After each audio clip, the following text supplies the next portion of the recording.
Pois bem, muito bom dia. Ainda falta um minuto para o horário marcado para a nossa reunião. Acabei me antecipando aqui. Mas, de todo modo, começo desde logo a saudar, inicialmente, a Norégia do Paraná, na pessoa de sua presidente, a doutora Mônica Guimarães de Macedo Della Vecchia, e agradecendo não só a oportunidade que a Norégia do Paraná e as entidades que a integram me concedem para essa sequência de aulas do nosso curso de registro sobre registro. Nós estamos hoje na aula número 208, é bastante coisa. Mas também agradecer o convite que me foi formulado, e eu já o transmito a todos aqueles que me honram tanto com sua presença aqui neste nosso encontro semanal, porque na próxima sexta-feira haverá pela manhã, quero crer que às 10h30, depois a doutora Mônica, que já está aqui presente, poderá confirmar isso por escrito, haverá uma reunião, aqui mesmo nesta página da Norégia Paranaense, para que nós cuidemos de um ponto muito interessante, que é de saber se, de algum modo, as instituições notarial e registral são de direito natural. Isso não é só teoricamente interessante, historicamente interessante também, vem ao encontro da circunstância de que eu acho que até o final da semana já terei em mãos o meu livrinho ABC do Direito Natural, que a editorial Lepanto está produzindo graficamente, mas sobretudo porque vai responder-nos a uma indagação, esta sim que me parece de muito relevo prático. Ou seja, há algo que o legislador positivo, o legislador humano, tem de respeitar em relação às instituições notarial e registral? Ou seja, é possível que o legislador humano negue o direito de existir a essas entidades? Suprima a atividade das notas e dos registros? Há algo, outra pergunta que se faz, há algo, entretanto, que pode estabelecer-se mediante a legislação positiva sem ingressarmos aqui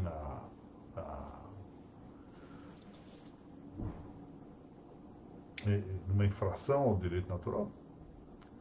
É isso que temos de ver e examinar nessa interessante, pelo menos parece-me assim, interessante entrevista que a doutora Mônica Della Vecchia pretende, eu ia dizer que pretende submeter-me a uma entrevista, e assim vai de fato submeter-me a ela. Estou incomodado aqui porque soltou um botãozinho aqui, isso, pronto, fica assimétrico. Vamos lá. Agora já temos um público aqui presente, maior. Podemos começar a nossa aula de hoje. Que diz respeito ao usufruto ainda, estamos já bem avançados no tratamento da matéria do usufruto. E aqui nós vamos cuidar do usufruto, rapidamente, da possibilidade ou não do usufruto de servidão. Depois vamos tratar de um tema muito curioso, que é o usufruto do usufruto. E, finalmente, vamos iniciar a tratativa da classificação dos usufrutos, matéria muito interessante também do ponto de vista teórico. Bom, o problema central da possibilidade do usufruto de direitos está na questão de sua transmissibilidade. Ou seja, quando o direito é transmissível, em princípio ele pode ser objeto de usufruto. Um autor nosso, né, o Carlos Roberto Gonçalves, grande civilista, fala em cessibilidade do direito. Ou seja, sempre que um direito for, estamos falando de direitos reais, cedível, transmissível, ele é também apto a suportar ou padecer a incidência do usufruto. E essa matéria, como eu disse, em aulas anteriores, é explícita no direito alemão, no BGB alemão. Então, vamos tomar aqui um exemplo com que eu pontualizo esse tema, que está no Código Civil Brasileiro, vigente, de 2002, no seu artigo 1372, que diz o seguinte: o direito de superfície, esse dispositivo trata, portanto, da superfície, pode transferir-se a terceiros, e por morte do superficiário, aos seus herdeiros. Pronto. Isso é o quanto basta, vejam, para concluir que o direito de superfície pode ser objeto de usufruto. Por quê? Porque ele pode transferir-se a terceiros. Então, a clave, o critério fundamental para nós descobrirmos se um direito real é ou não suscetível de usufruto é verificar a sua cessibilidade ou transmissibilidade. Se quiser, alienabilidade. Se quiser ainda, disponibilidade. Isso interessa tanto aos registradores, para saber se podem ou não registrar o usufruto de um dado direito real, quanto também aos notários, que elaboram ou podem elaborar escrituras notariais a respeito de constituição usufrutuária. Bom, vamos então considerar agora se a servidão, primeiramente, e depois o próprio usufruto, se ambos esses institutos podem suportar usufruto, ou seja, usufruto de usufruto e usufruto de servidão. Retomamos algumas ideias já tratadas ao largo dessa nossa série, que é bastante longa, sobre o que constitui a servidão predial, ou servidão imobiliária. Ou seja, é aquela servidão que se estabelece entre um imóvel dominante e um imóvel serviente. E ela é de duração permanente ou indefinida no tempo. A ideia de permanência é sempre algo relativo. No mundo em que vivemos, todas as coisas são mutáveis. E, portanto, a permanência é uma ideia sempre relativa, de tal sorte que talvez seja mais próprio falar-se em indefinição no tempo. Ou seja, existente de tal modo que é indefinido, não se sabe quanto tempo vai durar.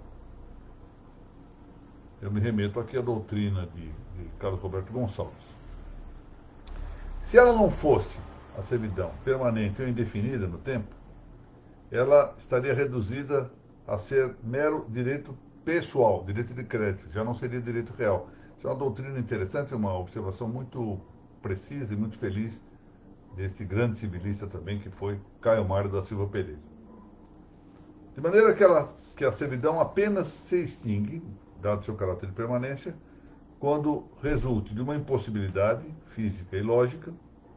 Por exemplo, o exemplo aqui é de Arnaldo Rizzardo, civilista contemporâneo.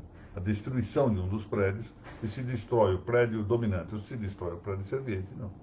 Não há mais liame, não há mais a realidade física, corporal da servidão, ou do substrato da servidão. Ou ainda, ela pode também extinguir pelas causas previstas em lei. Agora são as causas que a própria lei indica como ressonantes na extinção das servidões. Quais são elas? Eu menciono aqui. A renúncia, a cessação para o predominante da utilidade ou da comodidade da servidão. Nós vimos isso na sua altura. Quando cessa a utilidade ou a comodidade, há uma impossibilidade de existência da servidão. O resgate pelo dono do imóvel serviente, a reunião dos prédios sob um mesmo domínio, essa consolidação dominial, a supressão de obras, o não uso pelo prazo contínuo de 10 anos, o que também é uma outra forma de mostrar a inutilidade. Não é? E ainda a desapropriação. Note-se, portanto, que a mudança subjetiva da servidão, ou seja, na relação entre prédio dominante e prédio serviente, há titularidades dominiais distintas. Então, essas titularidades ocupam o polo subjetivo da relação jurídica. A mudança subjetiva da servidão, essa alteração, pois, dos sujeitos da servidão, substituindo-se um deles, ativo ou passivo, ou ambos, não é causa de extinção. Menciono aqui essa interessante observação de Mário Tavarella Lobo, que mostra claramente que é perfeitamente possível ceder a titularidade. Portanto, a servidão é cedível, tanto num polo quanto no outro, subjetivamente, pois. De modo que pode concluir-se o seguinte: a servidão adere perpetuamente aos prédios, dominante e serviente. Não, perpetuamente, volto a dizer, com esse caráter relativo, que é próprio das coisas corporais.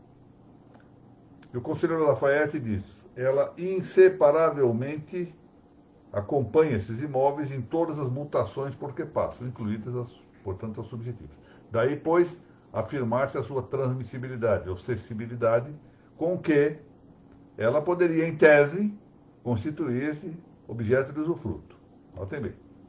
Aqui vem a questão.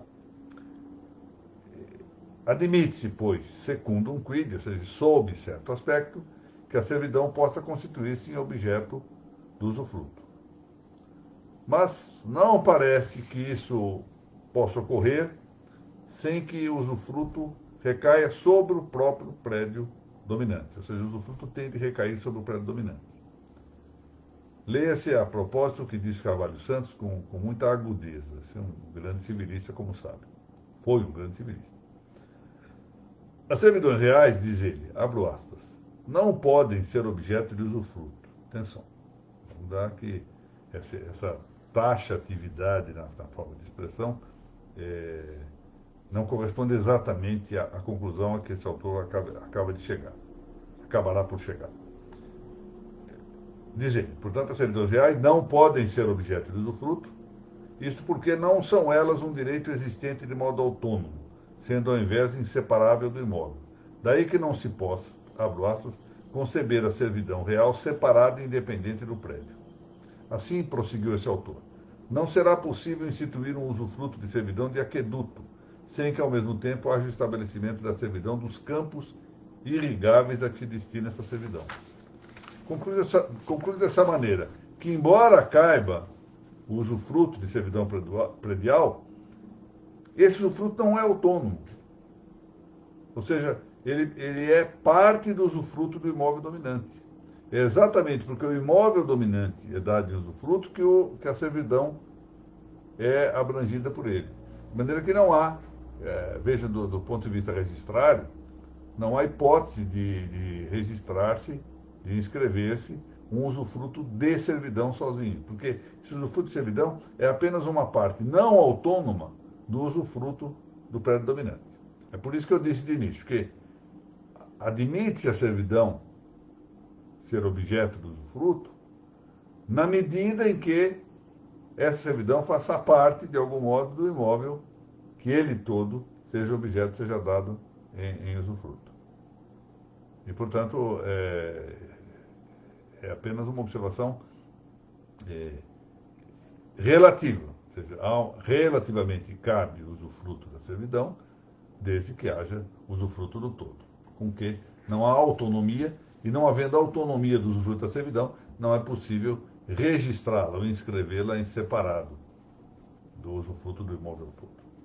Bom, agora vamos ver essa outra questão que também é interessante, sobre o usufruto de usufruto, ou seja, se o usufruto pode ter por objeto um outro usufruto. É mais ou menos pacífico no direito brasileiro, embora essa ideia de que uma tese seja pacífica é muito...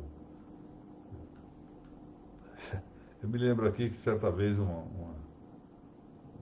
grande autoridade judiciária brasileira, falando de julgados da própria corte, uma das cortes posteriores aqui do Brasil, disse-me isso: olha, basta que eu afirme num dos meus votos que essa jurisprudência é dominante para passar a ser, porque não há mais possibilidade de nós examinarmos muitas vezes se a jurisprudência é ou não dominante.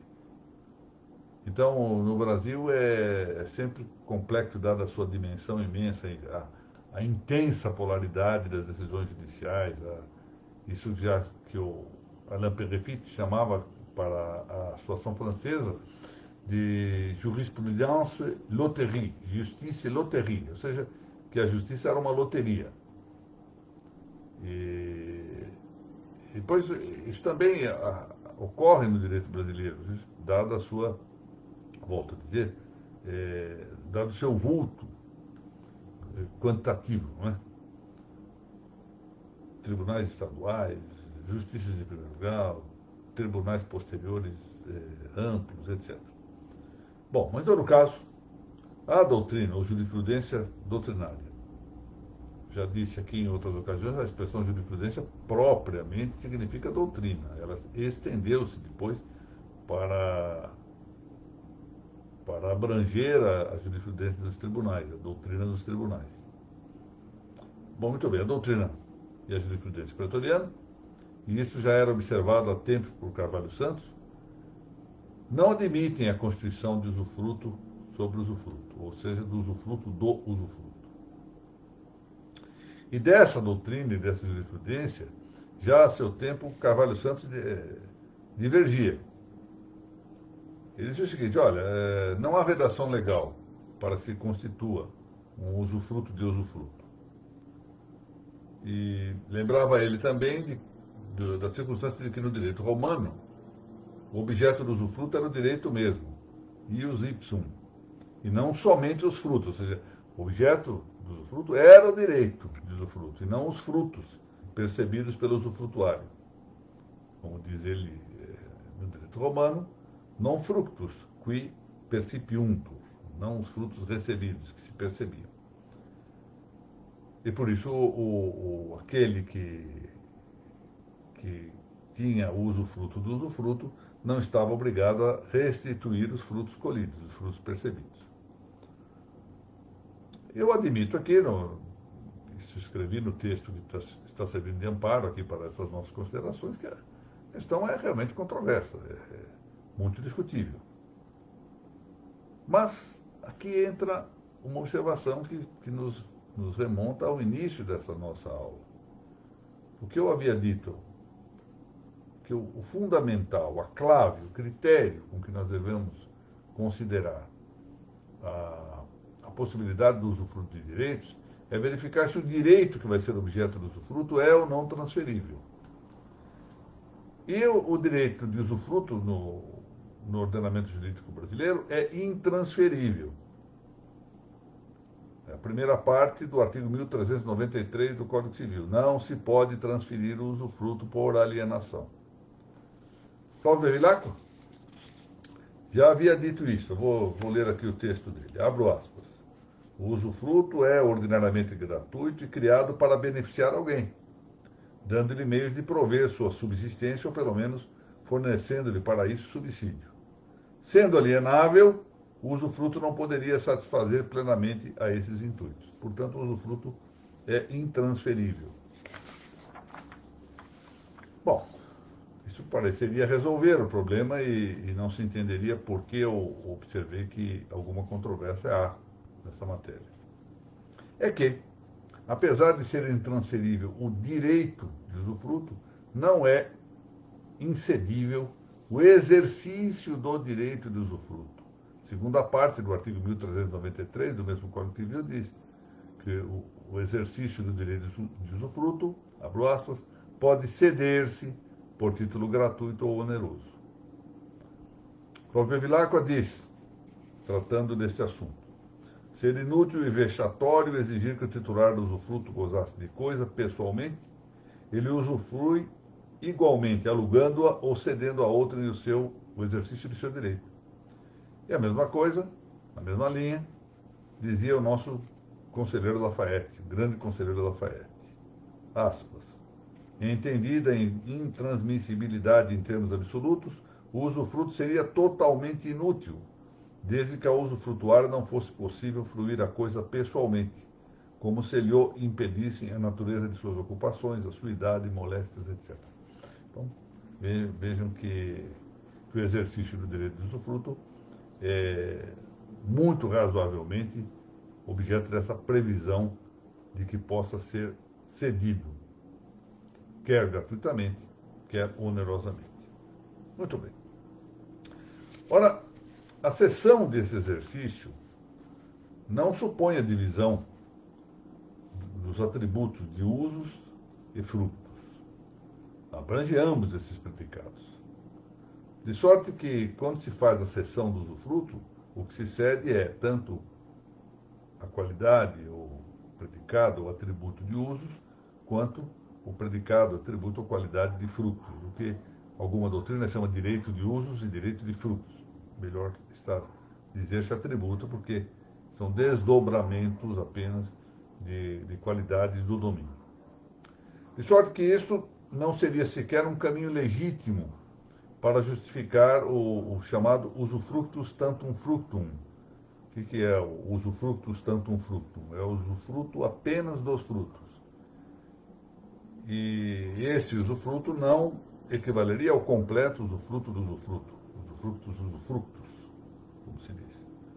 Portanto, não serviria de combate àquilo que nós estamos referindo. Pode ir-se além, entretanto. Pois, ainda que se admita, venha o titular usufrutuário a ceder o exercício fragmentado, vamos admitir isso, ele só admite ceder o solum usus ou admite ceder o solum fructus, ou seja, só cede o uso ou só cede o fruto, a fruição. Nós não poderíamos cogitar de um usufruto um tanto usus, da mesma forma como não se permite reconhecer um usufructus tanto modo fructus. Por quê? Porque, e essa aqui é uma lição de Clovis Vilacqua, a mera cessão do exercício de um direito real ou de algum de seus atributos não possui transcendência de sua ordem correspondente. Ou seja, não vai além da sua ordem. Ela é apenas pessoal ou de crédito, não é real. Quem adquire o exercício do direito, o exercício do usufruto, ou de uma de suas faculdades, seria o caso aqui de dividir uma coisa de outra, adquire somente um direito pessoal. De modo que não era diverso o entendimento do conselheiro Lafayette nesse sentido. Vejam o que ele diz, abro aspas. O terceiro não adquire direito real sobre a coisa frutuária. O direito que lhe vem do seu contrato como usufrutuário é meramente pessoal, como o direito do locatário. Então passa a ser um direito pessoal. Pois se é um direito pessoal, não pode ser usufruto, porque o usufruto é direito real. Aqui está a resposta. O consequente disso que nós estamos afirmando é de que o cessionário do exercício do usufruto não tem direito oponível ao proprietário do bem objeto. Aliás, não tem direito oponível, direito real oponível a ninguém. Porque não tem direito real.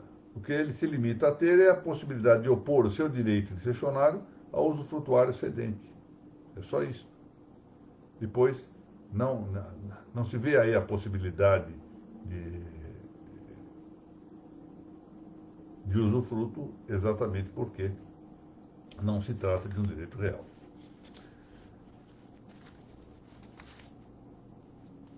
Daí a minha conclusão aqui de que, aparentemente, segundo eu penso, não é admissível o registro predial da cessão do exercício do usufruto,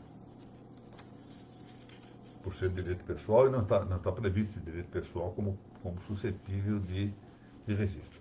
Isso é matéria discutível. Haverá quem diga que caberia uma averbação, né, na linha do que mais amplamente dispõe o inciso 2º do artigo 167. A meu ver, não é de admitir em caso algum. Bom, agora vamos mudar de tema e incorrer com ou percorrer, ainda que rapidamente, o tema das espécies de usufruto. E eu vou seguir aqui pelo bem elaborado desse trabalho, a classificação que foi sumariada pelo registrador e doutrinador aqui, paulista, Ademar Fioranelli, titular do 7º Registro de Imóveis da capital, meu estimado amigo, que apresentou em Foz do Iguaçu, em 1987, um estudo chamado O Direito Real de Usufruto. Em 1987, lá em Foz do Iguaçu, houve o 14º Encontro Nacional dos Oficiais de Imóveis do Brasil. Eu, lembra-me com saudade que eu participei desse encontro dos oficiais de imóveis lá de Foz do Iguaçu. Ali apresentei um pequeno trabalho sobre a prevalência das certidões, naquele tempo era assim, né? Prevalência das certidões reprográficas sobre as certidões datilografadas. Vejam que tempo, né? 30 e tantos anos depois, isso já não tem mais interesse. Mas também ali, pela primeira vez, pronunciei uma pequena palestra sobre o tema do parcelamento, ou seja, da altura chamei da segregação imobiliária, controle da segregação imobiliária, em que sugeri, e essa foi uma tese depois acolhida generosamente pela doutrina e também pelos tribunais, que a especialidade objetiva tinha de ser subdividida, que ela não poderia limitar-se ao tema da quantidade. Foi aí então que procurei mostrar a importância da especialidade de qualidade e da especialidade de lugar para o campo da especialização objetiva do imóvel. Tese que, volto a dizer, para minha honra, acabou sendo admitida pela doutrina e pelos tribunais. Outra data, portanto, de fins da década de 80. E ali aconteceu um fato curioso, quando exatamente durante a palestra sobre certidão, instalou-se uma discussão curiosa sobre o que deveria ou não constar de um certificado, dada a insegurança que frequentemente havia. E naquele tempo havia um problema sério. As certidões do registro imobiliário expedidas em São Paulo, certidões de matrícula, frequentemente não indicavam pesquisa no livro 1, livro do protocolo. E eu, então, fiz ali na minha participação uma pequena, digamos, uma pequena incursão, sem dizer, sem apontar claramente a falha. Achei melhor apenas dizer, olha, as certidões de São Paulo são quase bem feitas, e toquei adiante. E aí, é claro, provoquei a curiosidade dos registradores, sobretudo dos registradores paulistas que eles estavam. E então eu fui procurado por uma grande registradora de São Paulo, uma grande doutrinadora, essa mulher excelente, titular do 10º Registro de Imóveis de São Paulo, onde hoje está o Dr. Flaviano Galhardo, a doutora Maria Helena Leonel Gandolfo, grande registradora, volta a dizer. E ela veio para mim, porque o senhor disse que essas certidões são quase bem feitas? Eu disse, é porque ninguém vai ao livro 1. E ela disse, é verdade, o senhor tem toda a razão. Nós damos a certidão sem pesquisar no livro 1. Era praxe em São Paulo. Mas o que aconteceu de curioso, ela é duas coisas curiosas durante a minha exposição sobre esse tema. O primeiro foi a queda de energia. E o auditório ficou totalmente escuro. E eu de lá de cima comecei a ver gente saindo, porque era um calor danado lá em Foz do Iguaçu, o pessoal querendo ir para a piscina e tendo que ouvir um chatíssimo expositor falando sobre certidões, né? Mas a outra coisa foi que meu grande saudoso amigo, grande interlocutor que tive na área do direito registral, que foi o Dr. Silvio Paulo Duarte Marques, criticando o fato de que eu dizia que as certidões deveriam apresentar o quadro de veracidade com fé pública no momento de sua expedição. Ou seja, no momento a que reportasse a sua expedição. Claro que se expede 3 dias depois, se refere a uma situação anterior, 2 dias depois, uma situação anterior. Não é possível que a todo momento se pense numa simultaneidade de controle, porque então não seria possível uma afirmação com segurança. E ele dizia que não, que ele certificava, ele sempre disse, certifique do fé, que os dados constantes da certidão são verdadeiros, confere com o original, são verdadeiros, salvo se houver algo que eu desconheça. Com que ele, no fundo, destruía, de algum modo, talvez fosse mais uma desnecessidade dessa cláusula final do que outra coisa, mas, no fundo, ele contrastava a sua afirmação de que dava fé do que estava vendo. Bom, mas vamos lá, avançar aqui. Silvio Paulo, para quem não conheceu, foi não só, doutrinariamente, dos mais sábios que houve no registro de imóveis do Brasil, mas dotado de uma estrutura moral extraordinária, a ponto de que eu, sem receio de equivocar-me, coloco entre as almas de eleição que atuaram na instituição registrada brasileira. Bom, vamos lá. Voltar aqui ao tema da classificação ou divisão do usufruto feita por Adhemar Coronel. A divisão é um dos três modos de saber. Os três modos de saber são definição, divisão e argumentação. A divisão é o segundo modo de saber, do ponto de vista da importância, mas é frequentemente o primeiro modo com que nós nos aproximamos para conhecer alguma coisa. Chegamos à divisão frequentemente antes, é um caminho pedagógico às vezes mais cômodo. Chegamos primeiro à divisão e depois à definição. Mas a divisão tem um problema, ela pode variar segundo os critérios. E como esses critérios podem ser quase infinitos, nós podemos ter tantas divisões quantas nós queiramos, aventemos. E aí o problema de a divisão ser um modo de saber está em que ela se contenha de maneira temperada, em que haja um critério razoável, racional, para que nós estabeleçamos um estudo sobre a classificação, sobre a divisão. E do contrário, nós faremos divisões que, em vez de ajudar o saber, prejudicam o saber. São divisões muito extensas. Eu mencionei já a circunstância de que um grande professor de processo penal criou tantos princípios para o processo penal que os princípios perderam a razão de ser. Dado o volume imenso, não ajudavam ao conhecimento. Divisão é modo de saber. Embora, pois, seja suscetível de variedade, de variação, conforme os critérios que nós possamos, quase infinitamente, como eu disse, indicar, sempre a divisão deve ser o mais possível voltada a ajudar o nosso conhecimento. Portanto, vamos ver os critérios que aponta Adhemar Coronel de maneira muito sensata, o que não exclui a possibilidade de outros critérios que possam eventualmente indicar-se como critérios sugestivos para aprofundarmos o saber. Lembremos que sabedoria, o conhecimento das coisas, ela é sempre suscetível de algum acréscimo. E, pois, não se pode excluir que alguém forneça algum critério tão sensato, tão racional, quanto esses que indica Adhemar Coronel. Mas eu me contento por agora com estes. Ele se funda em 4 critérios: o da causa, do objeto, da extensão e da duração do usufruto. Causa, objeto, extensão e duração do usufruto.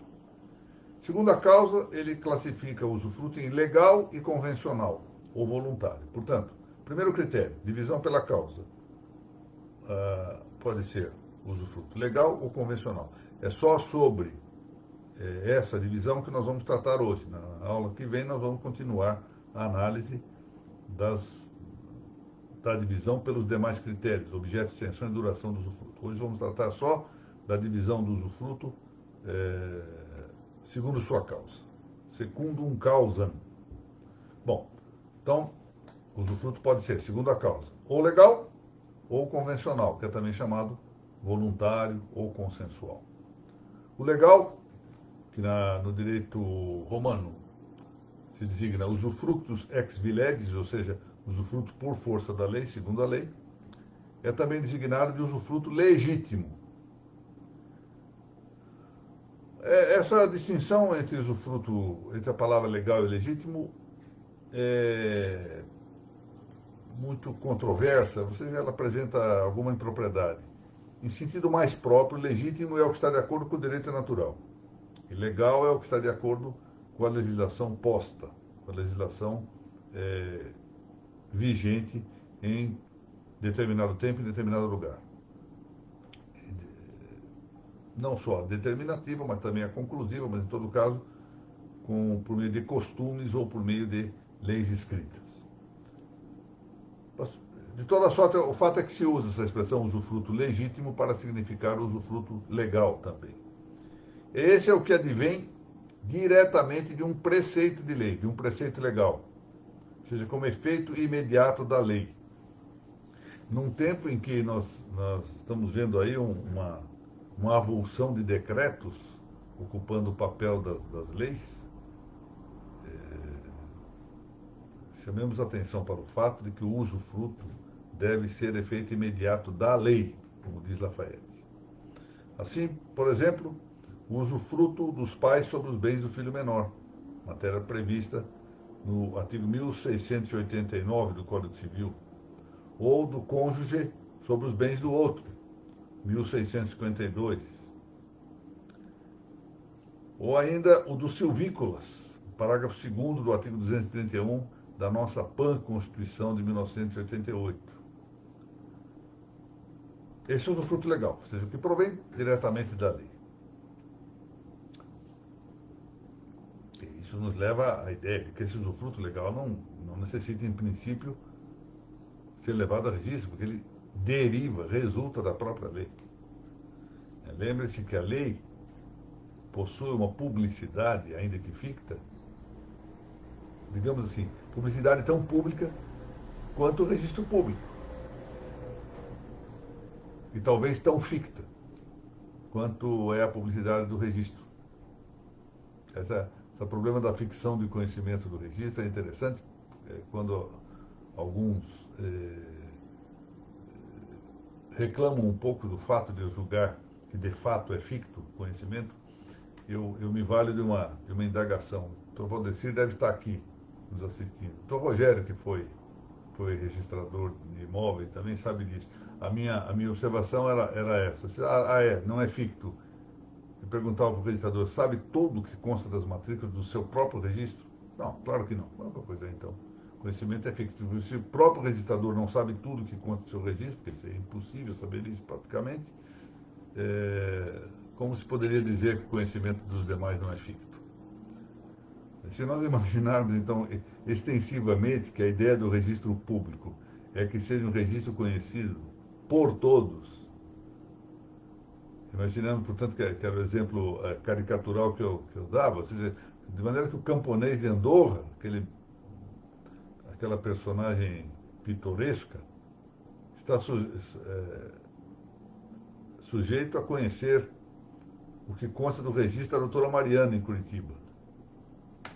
Aí nota-se o caráter ficto dessas publicidades. E a da lei não menos, No movimento legal hiperinflacionário, como nós temos no mundo de hoje, não se pode dizer que o conhecimento da lei não seja ficto. Ele pode ser necessário, pode extrair efeitos de presunção a respeito do conhecimento da lei, isso é outra história. Mas dizer que não haja de fato uma ficção será negar a realidade das coisas. Em todo caso, não há necessidade, efetivamente, de concorrência de publicidade, a não ser que a lei determine. Bom, é diferente. Se a lei está determinando, ótimo. Ao revés, o usufruto está constituído já pelo fato de ele ser um resultante da mesma lei.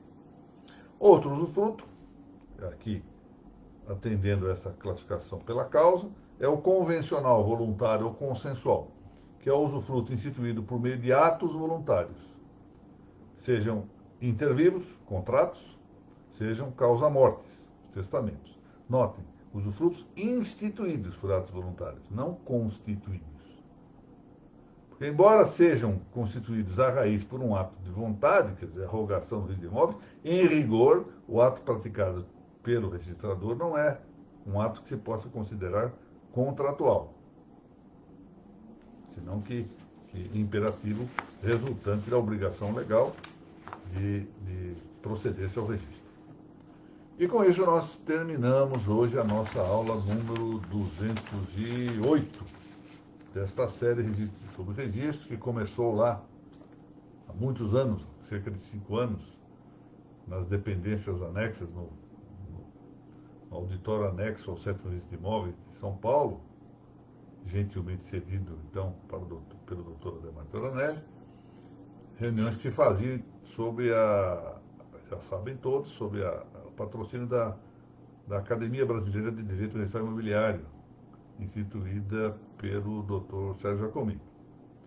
Posteriormente, nós levamos isto para a Uniregistral, ali permaneci, convidado pelo Dr. Francisco Raimundo e ali mantido na presidência do Dr. Flaviano Galhardo durante alguns anos. E agora, hospedado, para muita minha honra, nesta prestigiosa página da Noreg do Paraná, a que renovo os meus agradecimentos.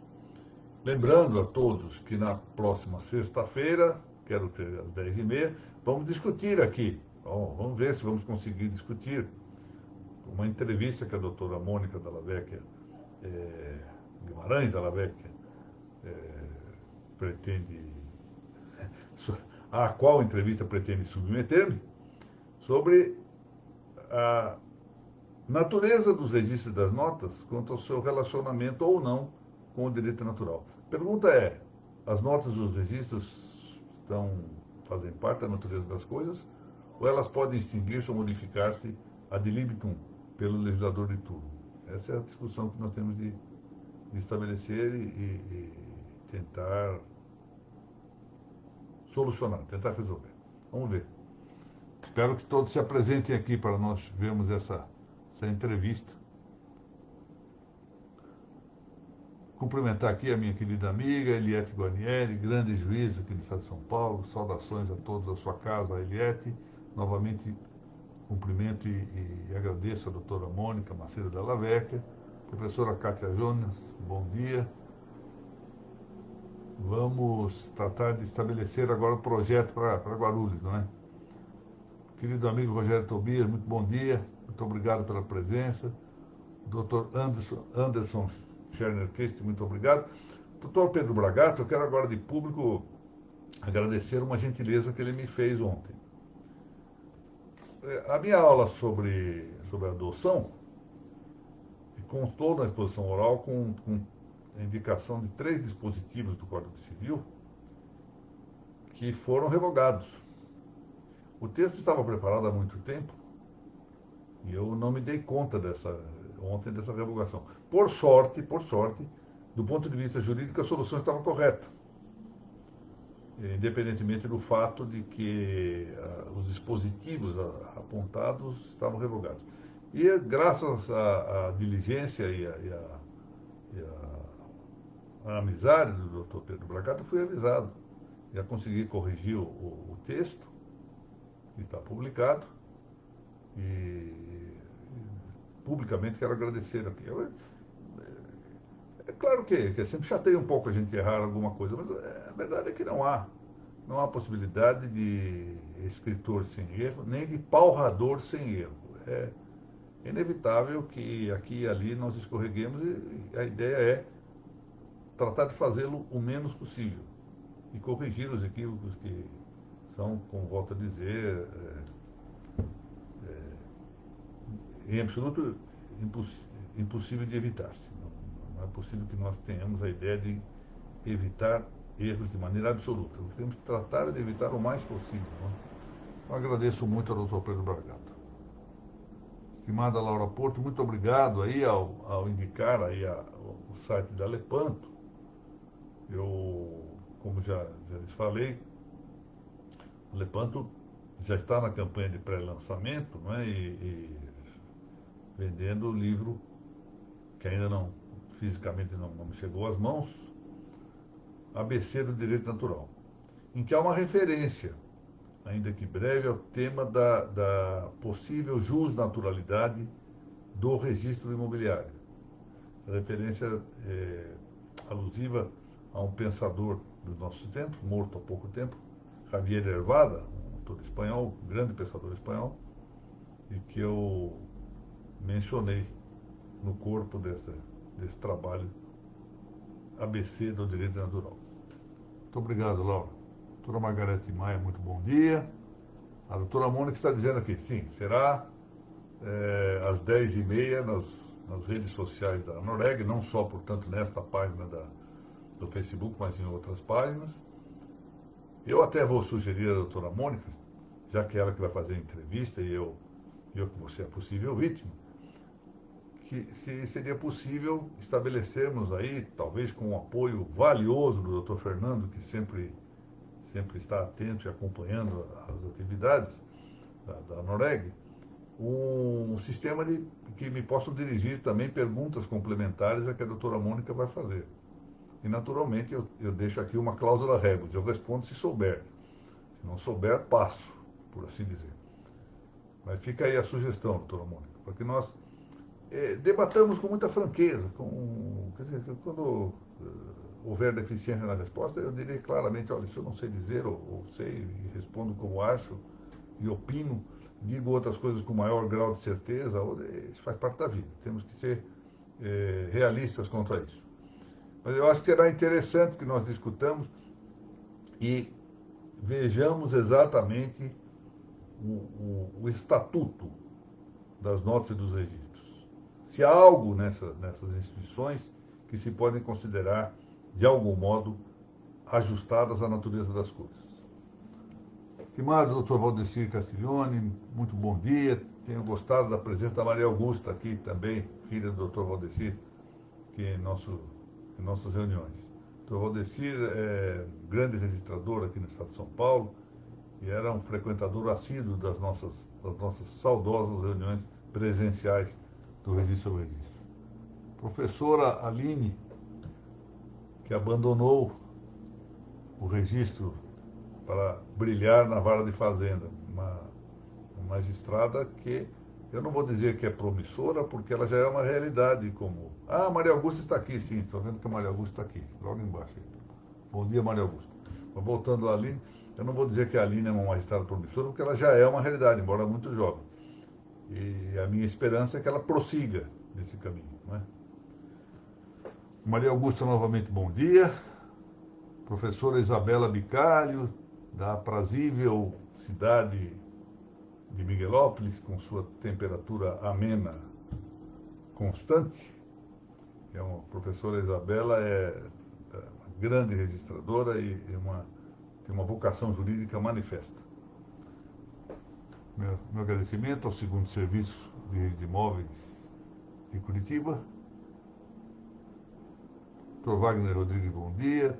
Dr. Jorge Lima de Oliveira, também bom dia. Ah, meu amigo, desembargador Fábio Raik Dalla Vecchia. Ontem eu teve a ocasião de comemorar o aniversário de seu pai. Muito bem, espero que todos de sua família estejam fruindo de boa saúde, meu querido amigo desembargador Fábio. Dr. Eduardo Amadei, bom dia. Dr. Hilário Lula, bom dia. Dr. Eduardo Amadei que aplaude alguma coisa, eu agradeço.